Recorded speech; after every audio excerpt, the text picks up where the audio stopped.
जय Hind and hello guys, स्वागत है आपका आपके अपने YouTube चैनल ज्ञानदेह होस्ट में। और इस वीडियो में मैं आपको बताने वाला हूं Uttar Pradesh public service commission यानी कि UPPSC LT grade online form 2025 के बारे में, जहां पर आपको लेटेस्ट अपडेट के साथ फॉर्म कैसे फिल करना है इसके बारे में पूरी जानकारी दी जाएगी। और जो आपके सामने इशूज़ आ रहे हैं, प्रॉब्लम आ रहे हैं, उन सभी का सोल्यूशन भी दिया जाएगा। बहुत सारे कैंडिडेट यहाँ पर इसमें जब अपना प्रिंट है वो नहीं ले पा रहे, उसमें इशू फेस कर रहे हैं। बहुत सारे कैंडिडेट यहाँ पर सेव एंड नेक्स्ट करने में इशू फेस कर रहे हैं। बेसिकली इसमें आपको बहुत ही कम जानकारी भरनी होती है। ओटीआर के बाद में कोई हार्ड प्रोसेस नहीं है, बस ये वेबसाइट अगर गड़बड़ न करे, सर्वर इसका सही से काम करे, तो आप बड़े ही आसानी से इस फॉर्म को फिल कर सकते हैं। तो वीडियो को आपको पूरा देखना है, यहाँ पर आपको संपूर्ण जानकारी अच्छे से दी जाएगी ताकि आप लोग बिना किसी मिस्टेक के अपने इस फॉर्म को कंप्लीट कर पाए। अब चलिए शुरू करते हैं। अगर आपने अभी तक वीडियो को लाइक शेयर न किया हो तो कर देना और चैनल को सब्सक्राइब करके बेल आइकन ऑन कर लेना। फिर जो लिंक वीडियो के डिस्क्रिप्शन में दिया है आप ओपन करेंगे, आपको जानने को मिलेगा कि 32,7466 पोस्ट पर निकाली हुई है। फॉर्म आप लोग इसके 28 अगस्त 2025 तक भर पाएंगे। अब आप यहां पर एज लिमिट देख सकते हैं। इसके अलावा आप यहां पर देखेंगे ओटीआर की वीडियो। गाइज, मैंने यूपीपीएससी एलटी ग्रेड पर अप्लाई करने के लिए अलग से ओटीआर की वीडियो बनाई हुई है, क्योंकि बहुत सारे कैंडिडेट का ये डाउट था कि सर मैंने तो यूपीपीएससी का वैसे ही नॉर्मल ओटीआर करके रखा था, अब मुझे एलटी ग्रेड पर अप्लाई करना है तो मैं ओटीआर कैसे करूं। तो मैंने सोचा कि क्यों ना एक स्पेशल वीडियो आपको दी जाए, इसलिए मैंने एलटी ग्रेड पर अप्लाई करने वाले कैंडिडेट के लिए अलग से स्पेशल वीडियो ओटीआर के लिए बनाई है। और इस वीडियो को ज़्यादा लॉन्ग नहीं किया ताकि आप लोग ओटीआर अलग से करके इस वीडियो को वॉच करके ओटीआर के बाद में अपना फॉर्म कंप्लीट कर पाए। तो अगर आप ओटीआर कर रहे हो और आप उसमें 10वीं की क्वालिफिकेशन के अलावा कोई अन्य क्वालिफिकेशन नहीं भर पा रहे, तो इसका मतलब है कि अब आपसे सिर्फ 10वीं की ही क्वालिफिकेशन ली जाती है, आपको वहाँ पर कोई अतिरिक्त क्वालिफिकेशन देने की आवश्यकता नहीं पड़ती। फोटो सिग्नेचर में बहुत सारे कैंडिडेट प्रॉब्लम फेस करते हैं, तो अगर आप फोटो का साइज दिए गए साइज के अंदर रह करके बनाएंगे तो आपका फोटो सिग्नेचर अपलोड हो जाएगा, कोई इशू नहीं आएगा। तो अगर आप ओटीआर करना चाहते हैं, आपका अभी तक नहीं हुआ है, आप इस वीडियो को वॉच कर लेना, जो कि मैं आप यहाँ पर अभी वीडियो में देख पा रहे हैं। अब गाइज, अगर आप इसमें अप्लाई करने के लिए एलिजिबल है और आपका इंटरेस्ट है, सभी नोटिफिकेशन चेक करने के बाद में, यानी कि नोटिफिकेशन से आपकी एलिजिबिलिटी की इन्फॉर्मेशन चेक करने के बाद में, तो आप कैसे अप्लाई करेंगे वो जान लीजिए। आप इंपॉर्टेंट लिंक के सेक्शन में आएंगे और अप्लाई ऑनलाइन लिंक ओपन करेंगे, देन आपके सामने ये वाली वेबसाइट आ जाएगी। यहाँ पर रिसेंटली आपकी लेक्चरर की वैकेंसी ऐड की गई है और आप दूसरे नंबर पर आपकी असिस्टेंट टीचर एलटी ग्रेड की वैकेंसी देख सकते हैं। अब आप यहाँ पर क्या करेंगे, आपको अप्लाई के ऊपर क्लिक करना है। अप्लाई के ऊपर क्लिक करने के बाद प्रोसेसिंग होगी। अब गाइज, मैं आपको यहाँ पर एक स्पेशल जानकारी देने वाला हूँ जो कि आपके लिए काफ़ी इंपॉर्टेंट रहेगी और इसलिए आप इस पार्ट को स्किप मत कीजिएगा। बेसिकली ये इन्फॉर्मेशन भी मैं आपके कमेंट को कंसिडर करके ही लेकर के आया हूँ, क्योंकि आप लोगों के कमेंट आ रहे थे कि सर आपने फॉर्म फिलअप के बारे में तो बता दिया, बट आपने ये नहीं बताया कि हम कहाँ से अपनी प्रिपरेशन करें। तो इसके लिए मैं आपके लिए ये बुक खोज करके लेकर के आया हूँ, जिसके माध्यम से आप आपके एग्जाम की प्रिपरेशन बहुत ही अच्छे तरीके से कर सकते हैं। तो सबसे पहले मैं यहाँ पर बात करने वाला हूँ पेपर फर्स्ट के बारे में। तो अगर आप पेपर फर्स्ट की तैयारी के लिए बुक देख रहे हैं तो आपको मैं बता दूं कि आप इसके लिए कैप्सूल हैंड नोट्स परचेज कर सकते हैं, जिसमें कि आपको यहाँ पर सामान्य अध्ययन एलटी ग्रेड के सभी विषयों के लिए अनिवार्य है, ये आप जानेंगे। इसके अलावा आप देख सकते हैं short notes for smart preparation, यानी कि स्मार्ट प्रिपरेशन के लिए आप यहाँ पर ये शॉर्ट नोट परचेज कर सकते हैं। अगर मैं इसके डिस्क्रिप्शन आपको दिखाऊं या कह लीजिए कि इसका बुक का अंदर का कंटेंट आपको दिखाऊं तो किस तरह का रहने वाला है, वो आप यहाँ पर इस पीडीएफ के अंदर थोड़ा सा चेक कर लीजिए, जिसमें कि आपको जानने को मिलेगा कि इसमें सोल्ड पेपर 2018 का रहेगा, करंट अफेयर्स, उत्तर प्रदेश सामान्य ज्ञान, और फिर उनका मेन डिस्क्रिप्शन जो है वो भी आप यहाँ पर चेक कर सकते हैं कि क्या क्या सब्जेक्ट या फिर क्या क्या टॉपिक्स आपके इस बुक के अंदर या फिर इस कैप्सूल के अंदर आपको देखने को मिलेंगे। तो आप इसको जरूर परचेज कीजिएगा। साथ ही साथ गाइज, मैं आपको बता दूं कि विजय चक्र सामान्य अध्ययन के लिए भी इनका अरिहंत वालों का ही आता है, जो कि आपके पेपर फर्स्ट के लिए ही है और आप अपनी एग्जाम की प्रिपरेशन इसको परचेज करके और भी बेहतर कर सकते हैं।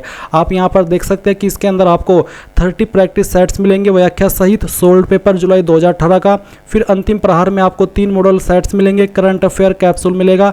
ये सब इन्फॉर्मेशन आपको इस बुक के अंदर मिलने वाली है। अगर इसका भी हम कंटेंट देखें कि बुक के अंदर आपको क्या क्या मिलेगा प्रैक्टिस वर्क बुक में, तो वो आप देख लीजिए कि इसमें क्या क्या चीज़ें होने वाली है। तो आप यहाँ पर इसका कंटेंट चेक कर सकते हैं। साथ ही साथ क्वेश्चंस की जो एक्सप्लेनेशन है, व्याख्या है, वो किस तरह से रहने वाली है इस बुक के अंदर, वो भी आप यहाँ पर देख सकते हैं। और गाइज, इसके अलावा अगर आप पेपर 2 के लिए देख रहे हैं कि हम पेपर 2 की प्रिपरेशन कैसे करें, तो अरिहंत का ही विजय चक्र LT ग्रेड का पेपर 2 के लिए भी आता है। इसमें गाइज आपके सभी सब्जेक्ट के प्रैक्टिस सेट्स आते हैं जो कि आप लोग यहीं से परचेज कर सकते हैं, जिसमें आपके पास्ट ईयर के प्रीवियस ईयर क्वेश्चंस रहते हैं और आपका जो लेटेस्ट सिलेबस है उसको फॉलो करके ही यहाँ पर आपके सभी क्वेश्चन इस बुक के अंदर आपको देखने को मिलते हैं। तो इसमें भी आपके 10 प्रैक्टिस सेट्स मिलेंगे, सोल्ड पेपर मिलेगा, ये सब चीज़ें आपको मिलने वाली है। तो गाइज देर किस बात की, अगर आप आपकी एग्ज़ाम की प्रिपरेशन करने के लिए कोई बेस्ट बुक देख रहे हैं तो ये आपके लिए सबसे बेस्ट होने वाली है और आप पेपर 1 पेपर 2 दोनों के लिए इनको परचेज कर सकते हैं। आपको बाय करने का लिंक मैंने वीडियो के डिस्क्रिप्शन में दिया हुआ है।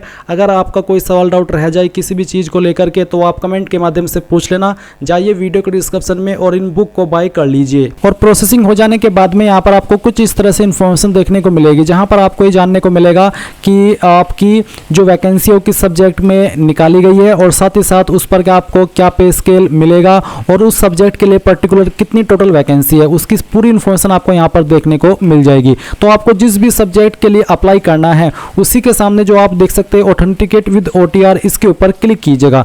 एग्जाम्पल के लिए जैसे कि मैं यहाँ पर अभी आपको अप्लाई करके दिखाने वाला हूँ हिंदी की पोस्ट पर, सभी पर अप्लाई करने का तरीका सेम रहेगा, बस उसकी क्वालिफिकेशन कम ज़्यादा होगी, क्योंकि आप जानते हैं कि इसमें अप्लाई करने का तरीका तो बिल्कुल सेम है, बस क्वालिफिकेशन के विकल्प आपके सामने वही वाले आएंगे जो कि उस सब्जेक्ट पर अप्लाई करने के लिए आपसे मांगा है। तो चलिए जैसे कि एग्जाम्पल के लिए मैं यहाँ पर पहले वाला सब्जेक्ट सेलेक्ट कर लेता हूँ और मैं ऑथेंटिकेट विद OTR इसके ऊपर क्लिक करता हूँ। तो सेम वे में आप जिस भी सब्जेक्ट के लिए अप्लाई कर रहे हैं असिस्टेंट टीचर की, उसी के सामने आप ऑथेंटिकेट विद OTR इसके ऊपर क्लिक करना। इस वेबसाइट का सर्वर काफ़ी स्लो चल रहा है, शुरुआत में ही ये हाल है, मुझे नहीं पता आगे चल करके इसमें क्या आपको प्रॉब्लम फेस करनी पड़ेगी। तो इसके बाद आपके सामने ये वाला इंटरफेस आएगा जैसे कि आप वीडियो में देख सकते हैं। अभी आपको यहाँ पर ऑथेंटिकेट विद OTR सर्वर इसके ऊपर क्लिक करना है। फिर आपके सामने एक सवाल आएगा, have you completed your OTR registration, क्या आपने आपका OTR रजिस्ट्रेशन कंप्लीट कर लिया है। तो गाइज अगर आप कंप्लीट कर चुके हैं तो ही आप यहाँ पर आगे बढ़ेंगे, अगर आपने नहीं किया तो आपको यहाँ पर नो करने पर बोला जाएगा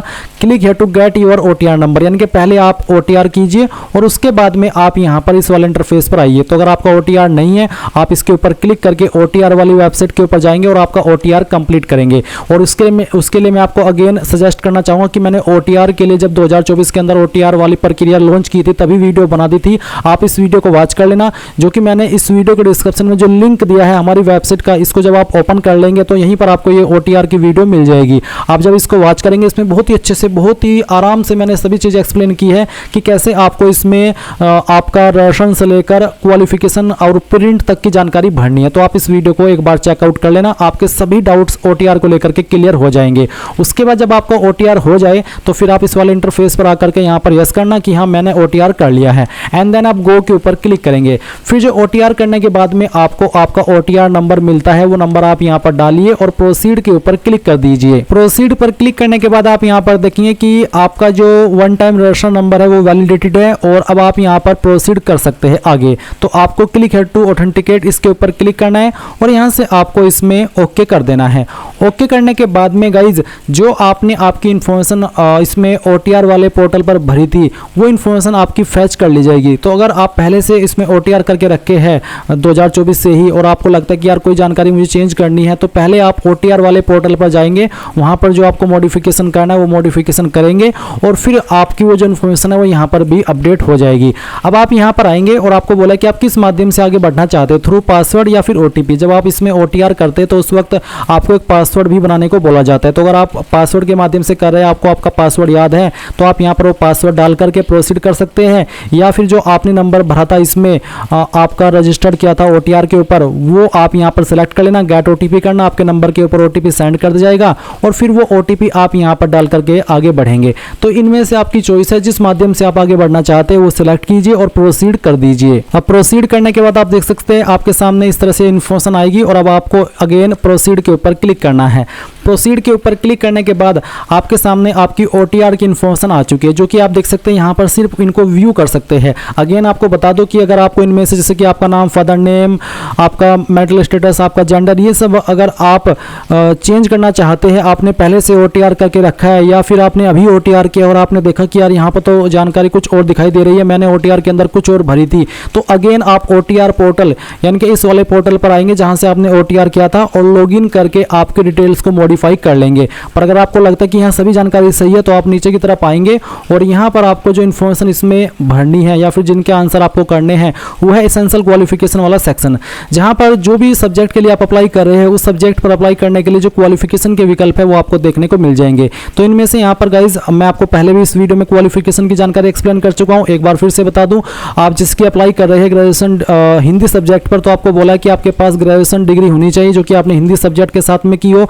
एंड गाइज आपको एंड करके बोला ना की और एंड आपको बोला है कि आपके पास इंटरमीडिएट हो यानी कि 12वीं हो जिसमें कि आपके पास संस्कृत सब्जेक्ट हो। अगर ये नहीं है तो फिर आपको बोला है कि आपने पास इन उत्तर माध्यम परीक्षा, आपने उत्तर माध्यम परीक्षा पास की हो जो कि यूपी संस्कृत शिक्षा परिषद के द्वारा पास की जाती है, यानी कि ये इसका बोर्ड है। और साथ ही साथ आपके पास B.Ed की योग्यता होनी चाहिए। एंड ये जो नीचे है department of empowerment of person with disability, ये जो नीचे क्वालिफिकेशन है ये उनके लिए जो कि विकलांग है। नॉर्मल कैंडिडेट के लिए ऊपर वाली क्वालिफिकेशन दी गई है, तो आप इसमें यस कर दीजिए कि हाँ मेरे पास ये क्वालिफिकेशन है, क्योंकि तभी एलिजिबल होंगे और अगर आपके पास ये है तभी आप इस वाले इंटरफेस पर है और तभी आप ये फॉर्म भर रहे हैं। तो जिस भी सब्जेक्ट के लिए आप अप्लाई कर रहे हैं उसकी क्वालिफिकेशन आपको यहाँ पर देखने को मिलेगी। आपको सिंपली यस करना होगा। यस करने के बाद में ये जो कैप्चा कोड आपके डिस्प्ले के ऊपर आएगा वो कैप्चा कोड आप डालिएगा और फिर proceed for entering other details इसके ऊपर क्लिक करना। यहाँ से आपको kindly proceed further for candidate dashboard login इसके ऊपर क्लिक करना और यहाँ से ओके कर देना। गाइज यहाँ पर जब आप proceed for entering other details इसके ऊपर क्लिक करते हैं और गाइज प्रोसेसिंग हो जाती है और प्रोसेसिंग हो जाने के बाद में आपको नेक्स्ट पेज पर ट्रांसफर नहीं किया जाता और आप जब दोबारा से क्लिक करते तो आपको यहाँ पर ये वाला इंटरफेस देखने को मिलता है कि you have already initiated the application form filling process, kindly proceed further namely application form part 2, यानी कि आपको यहाँ पर पार्ट 2 पर जाने के लिए बोला जा रहा है कैंडिडेट डैशबोर्ड लॉगिन के माध्यम से। बट आप यहाँ पर देख रहे हैं कि यार मैंने तो उस वाले पेज पर गया भी नहीं और फिर मेरे सामने ये एरर आ रहा है और ये एरर बहुत सारे कैंडिडेट के सामने आ सकता है। जब मेरे सामने आ गया पहली बार में तो आपके सामने भी आएगा और फिर आप परेशान हो जाएंगे कि सर मैं कहाँ से लॉगिन करूँ। चलिए ये चीज़ मैं आपका यहीं पर क्लियर कर देता हूँ। तो जो लिंक मैंने आपको इस वीडियो के डिस्क्रिप्शन में दिया हुआ है हमारी वेबसाइट का ये वाला, ये आप अगेन ओपन करेंगे या फिर अगर आपने किसी अन्य विंडो में ओपन करके रखा है तो अच्छी बात है। और फिर अगेन आप अप्लाई ऑनलाइन लिंक ओपन करेंगे। अप्लाई ऑनलाइन लिंक ओपन करने के बाद में आपके सामने यूपीपीएससी की ये वेबसाइट आएगी जहां से आपने अप्लाई किया था। अब आप यहां पर होम पेज पर आएंगे। होम पेज पर आपको जैसे क्लिक करना है इसके बाद आप देखेंगे कैंडिडेट डैशबोर्ड लॉगिन, आप इसके ऊपर क्लिक करेंगे। इसके ऊपर क्लिक करने के बाद में यहाँ पर आपके सामने ऐसा इंटरफेस आएगा। अब आप अगेन आपका OTR नंबर यहाँ पर डालेंगे और प्रोसीड के ऊपर क्लिक करेंगे। फिर से आपकी यहाँ पर जो OTR की इन्फॉर्मेशन है वो इस तरह से फैच की जाएगी। आप क्लिक हेयर टू ऑथेंटिकेट इसके ऊपर क्लिक करेंगे, यहाँ से ओके करेंगे। आप इसमें अगेन पासवर्ड या OTP के माध्यम से लॉगिन होंगे। मैं चलिए पासवर्ड सेलेक्ट कर लेता हूँ और प्रोसीड कर देता हूँ। अब आप यहाँ पर जैसे ही प्रोसीड करेंगे तो आपके सामने यहाँ पर जो इंटरफेस आएगा वो किस तरह का आएगा, वो इस तरह से आएगा जैसे कि आप वीडियो में देख पा रहे हैं। और अगर आप यहाँ पर डायरेक्टली इस कैप्चा कोड को डाल करके proceed for entering other details के ऊपर क्लिक करते हैं तो भी आपके सामने यही वाला इंटरफेस आएगा। अब आप जब यहाँ पर आ जाए तो आपको क्या करना है, आप यहाँ पर सबमिट डिटेल्स फिल पार्ट 2 इसके ऊपर क्लिक करना। इसके ऊपर क्लिक करने के बाद आपके सामने इस तरह से इन्फॉर्मेशन आएगी। ये वही इन्फॉर्मेशन है जो कि आपने OTR के अंदर भरी थी और जो इन्फॉर्मेशन अभी आपने भरी है वो भी आप यहाँ पर देख पा रहे हैं। अब आपके सामने प्रेफरेंशियल क्वालिफिकेशन के सवाल आएंगे जहां पर पूछा कि क्या आपने टेरिटोरियल आर्मी के अंदर यानी कि प्रादेशिक सेना के अंदर कम से कम 2 साल की रेगुलर सेवा की है। अगर हाँ तो यस, नहीं तो आप नो करेंगे। फिर पूछा कि आपके पास NCCB सर्टिफिकेट अगर है तो यस, नहीं तो आप नो कर दीजिए। ये जो प्रेफरेंशियल क्वालिफिकेशन है ये अनिवार्य नहीं है, अगर आपके पास है तो अच्छी बात है, नहीं है तो कोई भी इशू नहीं है। आप अप्लाई करने के लिए तब भी एलिजिबल रहेंगे आपकी अन्य क्वालिफिकेशन के माध्यम से। अब जैसे ही आप ये जानकारी यहाँ पर दे दे, आप नीचे की तरफ आएंगे, डिक्लेरेशन में यहाँ पर यस कर देंगे। फिर ये जो कैप्चा कोड आपके डिस्प्ले के ऊपर आएगा ये आपको यहाँ पर एंटर करना है। इसको एंटर करने के बाद में आप यहाँ पर प्रीव्यू फॉर्म इसके ऊपर क्लिक करेंगे। अब गाइज जो भी इंफॉर्मेशन आपने भरी है शुरू से लेकर अभी तक, चाहे वो OTR के अंदर हो चाहे फिर आप इस वाले पोर्टल के अंदर भरे हो, वो सभी इंफॉर्मेशन आपके सामने आएगी। आपको अच्छे से चेक कर लेनी है, क्योंकि बाद में क्या पता फिर आप इसको एडिट करें ना करें या फिर बहुत सारी चीज़ें हो जाती है। इसलिए अच्छे से टाइम लीजिए और एक एक करके सभी स्पेलिंग को चेक कीजिए, और जब आपको लगे कि सभी जानकारी सही है तो सबमिट एप्लीकेशन फॉर्म के ऊपर क्लिक करके यहाँ से ओके कर दीजिए। और अब आपको यहाँ पर इसमें पेमेंट के लिए ट्रांसफर किया जाएगा। अब आपके सामने यहाँ पर जो फी कंफर्मेशन विंडो आ रही है, तो आपको पूछे do you want to proceed for fee payment, तो आप इसमें यस कर दीजिए।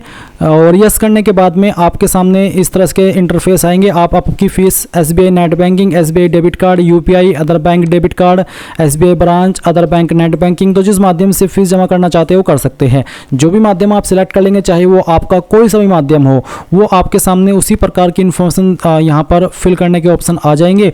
और जब आप यहाँ पर आपकी फीस जमा कर देंगे तो आप अपने फॉर्म का फाइनल प्रिंट आउट ले पाएंगे। और जैसे ही फीस जमा होगी उसके बाद ही आप फाइनल प्रिंट आउट ले सकते हैं। और अगर गाइज अगर आप फीस जमा कर देते हैं और आप फाइनल प्रिंट आउट नहीं ले पाते हैं, तो जहाँ से आपने फॉर्म फिल करना स्टार्ट किया था, आप यहीं पर होम पेज के ऊपर आइएगा।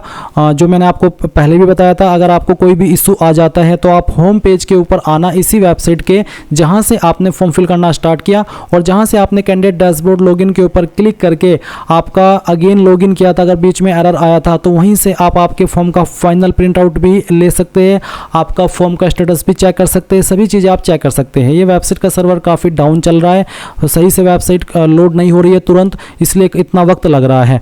और अगर आपको फिर भी कोई इशू आए ये सभी इन्फॉर्मेशन बताने के बाद भी, तो आप कमेंट के माध्यम से पूछ लेना।